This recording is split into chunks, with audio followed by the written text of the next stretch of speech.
Hi friends खुलुमबाय नोंथांमोनखौ आंनि बे फ्रेंकलिन ब्लग चेनेलाव आरोबाव फिन खेबसे बरायफिनबावनाय थाबाय। दायो नै दिनैनि भिडिअआ माबायदि जायो नोंथांमोना नायलांबाय थादो। नै आं मामा मोनहानाव ओंख्रि संगासिनो दङ आरो आंनि चेनेलखौ साबस्क्राइब खालामनो बावनाङा दे। मामानि आरो बे सेरें खामानि मावग्रानि थाखाय आरो नै बियो जाहैबाय नारजि दोलो जागोन बियो। आं बेखौ रुनानै लाबाय। दा अमा बेदरजों संसै र' बे गोदौबाय थाथोसै।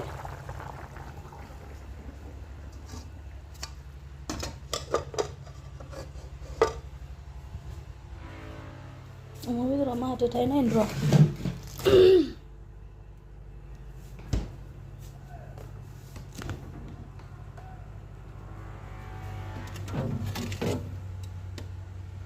मछली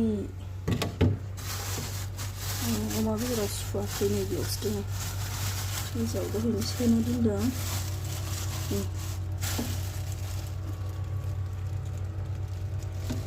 अमा बेदर आरो नारजि दोलो संसै।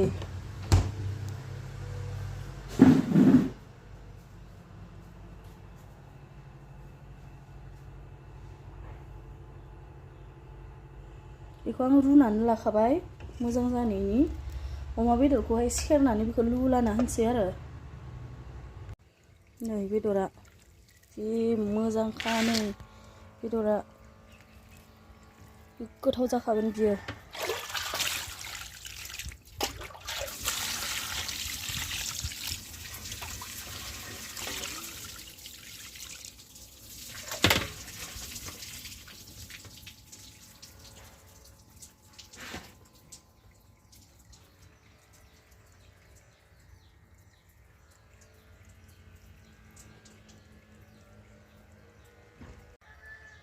बिदिब्ला आङो बेदरखौहाय आखाइजों मोजाङै सुनोसै।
रुसुन, बानलु, हाइजें।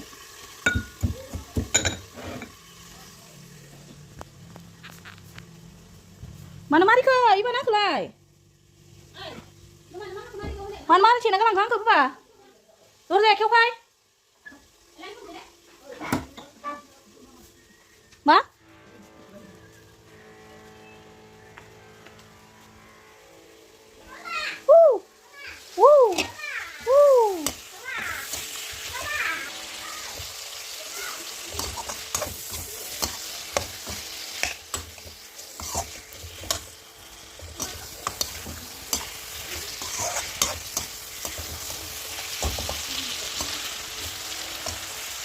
दसे खोबहाबनोसै।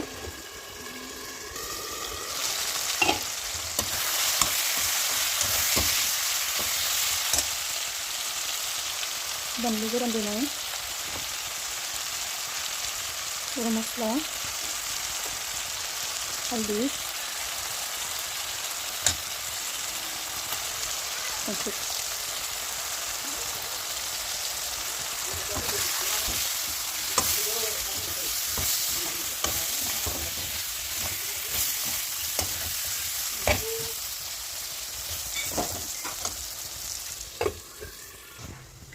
बेखौ दोननोसै।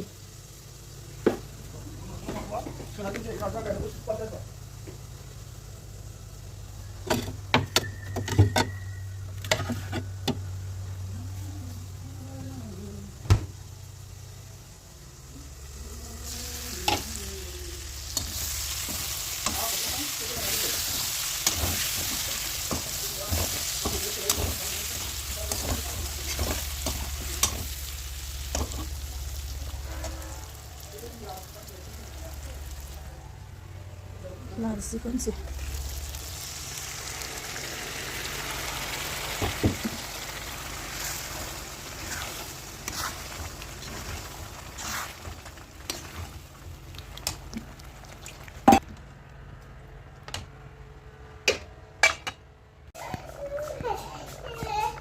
र' मैगं नायदों आं मैगं र'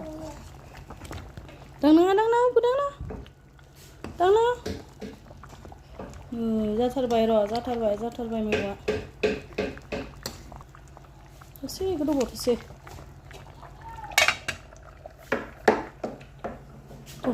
दलहा खाम संदों आं नै दलहा खाम संदों थुदो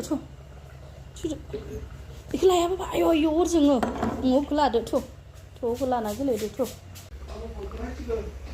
बेयो जाहैबाय नारजि अमा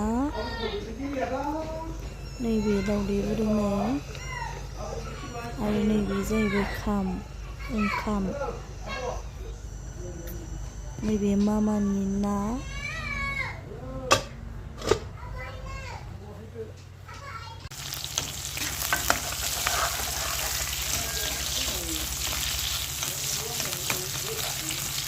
बेयाव मा सोगोन आङो मानदे बिजौ मा होनो बेखौ मानदे मैगं मानदे बिजौ